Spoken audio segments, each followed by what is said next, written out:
নমস্কাৰ ছাত্ৰ ছাত্ৰীসকল কি খবৰ তোমালোকৰ আশা কৰো তোমালোকৰ খবৰ পাতি ভালে চাগে গটিকে তোমালোকৰ ওচৰত মানে এটা গুৰুত্বপূৰ্ণ আপডেটছ আহি পৰিছে গটিকে যি সকল ল'ৰা ছোৱালীয়ে মানে 2025 to 2026 হায়াৰ সেকেন্ডাৰী পৰীক্ষা দিছে সেই সকলৰ ৰিজাল্টৰ তাৰিখ ইতিমধ্যে মানে ঘোষণা কৰা হৈছে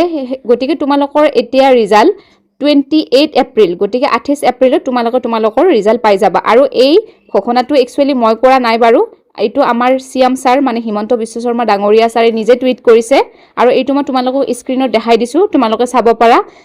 তেখেতে আপডেট মানে টুইট কৰিছে যে higher secondary results will be declared on 28 April my best wishes to all students appearing for the exam ঠিক আছে গটিকে এইটো তোমালোকে এবাৰ নিজে গম পালা নিজে দেখিলা গটিকে তোমালোকে নিজে গৈ তাত চাব পাৰা দিছেনে নাই এইটো মোৰ ফালৰ পৰা নহয় আমাৰ সিএম স্যাৰে এবাৰ নিজে কৈছে গটিকে এবাৰ তোমালোকৰ 28 এপ্ৰিলত মানে ৰিজাল্ট দিয়াটো একদম 100% সিউৰ কাৰণ আমাক যেহেতু সিএম মামাই নিজে কৈছে ন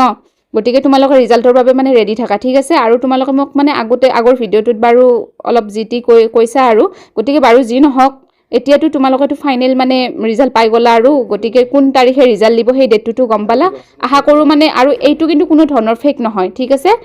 এইটো তোমালোকে নিজে গম পাইছা নিজে স্ক্ৰিনত দেখিছা আৰু নিজেও চাব পাৰা এইটো একেবাৰে সত্য কথা 28 এপ্ৰিলত তোমালোকৰ ৰিজাল্ট পাই যাবা তোমালোকৰ ৰিজাল্টৰ বাবে মানে ওয়েট কৰি থাকা আৰু যি হ'ব তোমালোকৰ ভালে হ'ব তোমালোকে কোনো ধৰণৰ মানে টেনচন নকৰিবা দে আশা কৰো মানে তোমালোকৰ ৰিজাল্ট ভাল হওক এইটো মানে মোৰ ফালৰ পৰা উইশেছ থাকিল আৰু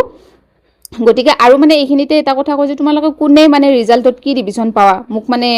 কমেন্ট কৰি জনাবাচোন মানে কোনে কিমান ডিভিজন পাম বুলি ভাবি আছা কিমান পাৰ্সেন্টেজ পাম বুলি ভাবি আছা আৰু মানে যি সকলে স্কুটি পাম বুলি ভাবিছা সেই সকলেও তা কমেন্ট কৰিবা কাৰণ হায়াৰ সেকেন্ডাৰী পৰীক্ষাটো কম নহয়তো গটিকে এখন স্কুটি পালে তোমালোকৰ ভালে লাগিব হয়নে নাই গটিকে আশা কৰো ভাল হওক ঠিক আছে গটিকে তোমালোকে যদি মোৰ ভিডিঅটো চাই ভাল পালে প্লিজ মোৰ বাবে এটা লাইক কৰিব আৰু চেনেলটো সাবস্ক্ৰাইব কৰিব আজিলৈকে আহিছো থ্যাংক ইউ